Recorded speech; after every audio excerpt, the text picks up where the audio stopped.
Bismillahirrahmanirrahim. Assalamualaikum warahmatullahi wabarakatuh. Alhamdulillahi rabbil alamin. Wassalatu wassalamu ala asrafil mursalin Sayyidina Muhammadin wa ala alihi wa sahbihi ajma'in. Amma ba'du. Jumpa kembali di channel Haji Gun-Gun Unara, di mana channel ini selalu berkaitan mengenai sejarah Syekh Haji Abdul Wajah Gunung Sari, Imba Negara Ciamis. Wahai sahabat muslim yang dirahmati Allah Subhanahu wa Ta'ala, dimanapun Anda berada, semoga mendapatkan keberkahan dan lindungan Allah Subhanahu wa Ta'ala. Baik, pada kesempatan ini saya akan menceritakan bahwa Syekh Haji Abdul Wajah mempunyai nasab ke-10 kepada Sunan Ampel. Sunan Derajat dan Sunan Bonang merupakan putra dari Sunan Ampel. Sunan Derajat dan Sunan Bonang merupakan penyebar agama Islam. Sunan Derajat di daerah Lamongan dan Sunan Bonang di daerah Kediri dan Tuban dan sekitarnya. Untuk mempersingkat waktu, yuk simak sejarahnya. Jangan lupa like dan subscribe video saya.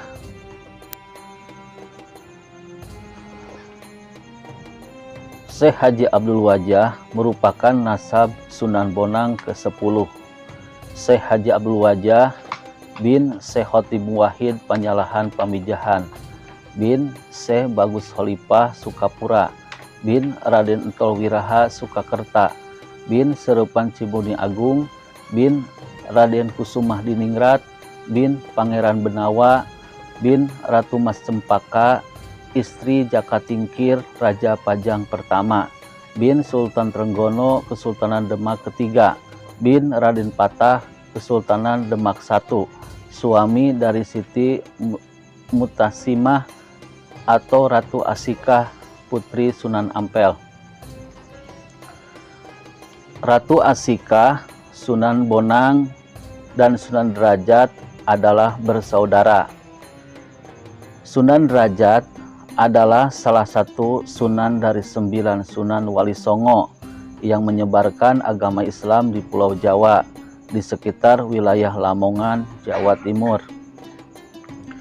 Nama kecilnya adalah Raden Kosim, kemudian mendapat gelar Raden Saripudin. Sunan Derajat diperkirakan lahir pada tahun 1470 Masehi. Dia adalah putra dari Sunan Ampel yang terkenal karena kecerdasannya. Silsilah Sunan Derajat, keturunan dari ayah Sunan Derajat, putra Sunan Ampel, putra Syekh Ibrahim Asmarakandi, putra Jamaluddin Jumadil Kubro, bersambung sampai ke Rasulullah Shallallahu Alaihi Wasallam melalui jalur Husain bin Ali bin Abi Thalib dan Sayyidah Fatimah Az-Zahra.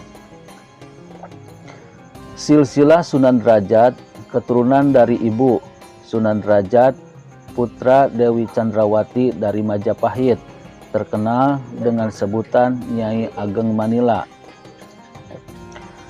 Selain bernama Raden Kosim, Sunan Derajat dikenal juga dengan Maulana Hasim, Raden Saripudin, Pangeran Kadrajat, dan Sunan Mayang Madu, Sunan Mahmud, Raden Iman, Sunan Muryapada, dan Syekh Masakeh. Ibunya berdarah Jawa yang membuat pengetahuannya tentang bahasa, sastra, dan budaya lebih dominan bercolak Jawa. Sunan Derajat juga sangat pandai mengubah berbasis jenis tembang, macapat, pungkur, berisi pesan-pesan Islam seperti Sunan Bonang.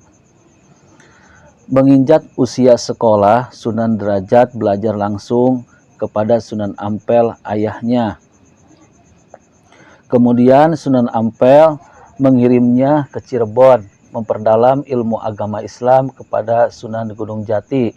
Padahal Sunan Gunung Jati murid Sunan Ampel, bertujuan saling memuridkan.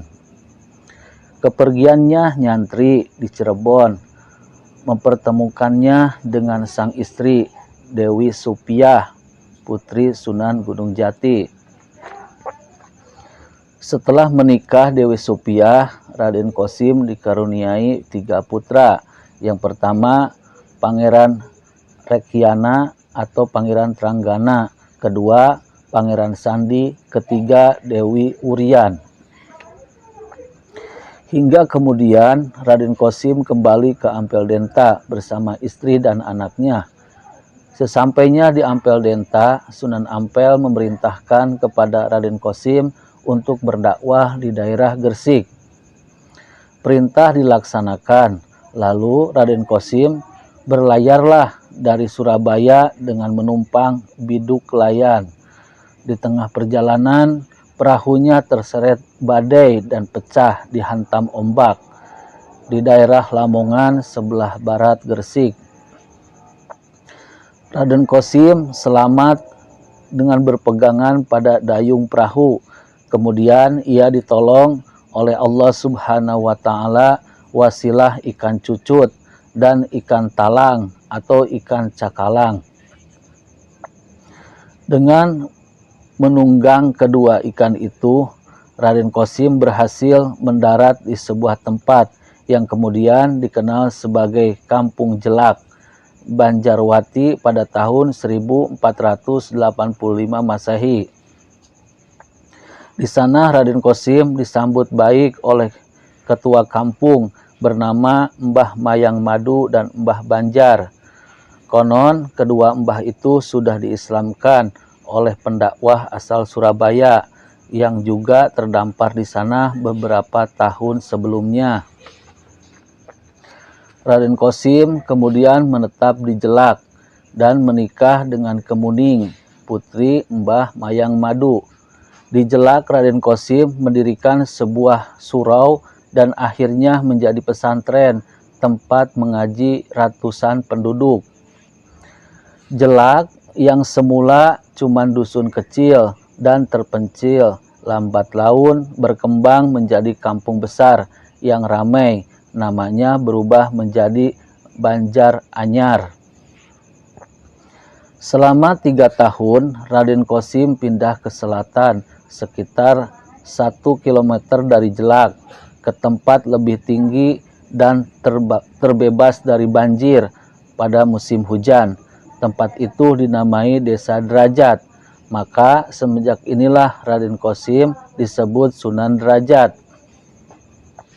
Sunan Derajat sebagai wali penyebar agama Islam yang terkenal berjiwa sosial, sangat memperhatikan nasib kaum fakir miskin. Ia terlebih dahulu mengusahakan kesejahteraan sosial, baru memberikan pemahaman tentang ajaran Islam.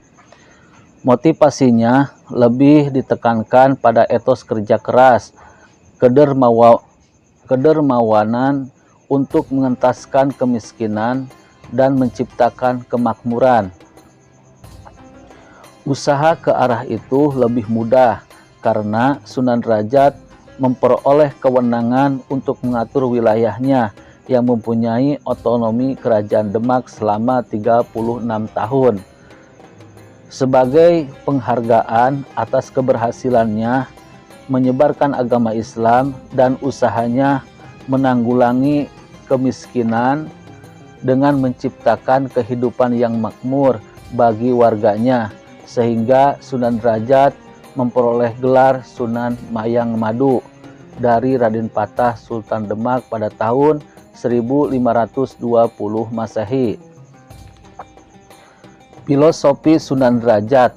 Yang pertama, kita selalu membuat senang hati orang lain.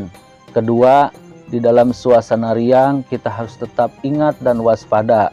Ketiga, dalam perjalanan untuk mencapai cita-cita luhur, kita tidak peduli dengan segala bentuk rintangan. 4. Kita harus selalu menekan gelora nafsu-nafsu. Kelima, dalam keadaan diam, kita akan memperoleh keheningan. Dan dalam keadaan hening, itulah kita akan mencapai cita-cita luhur. Keenam, Kebahagiaan lahir batin hanya bisa kita capai dengan sholat 5 waktu. 7. Berilah tongkat pada orang buta, berilah makan pada orang lapar, berilah pakaian pada orang telanjang, berilah tempat berteduh pada orang kehujanan. Artinya, berilah ilmu agar orang menjadi pandai, sejahterakanlah kehidupan masyarakat yang miskin, ajarilah kesusilaan bagi orang yang tidak punya malu, serta memberi pelindungan orang yang menderita. Gamelan Singo Mangkok peninggalan Sunan Derajat kini tersimpan di museum daerah di sebelah timur makam untuk menghormati jasa-jasa Sunan Derajat sebagai wali penyebar agama Islam di wilayah Lamongan.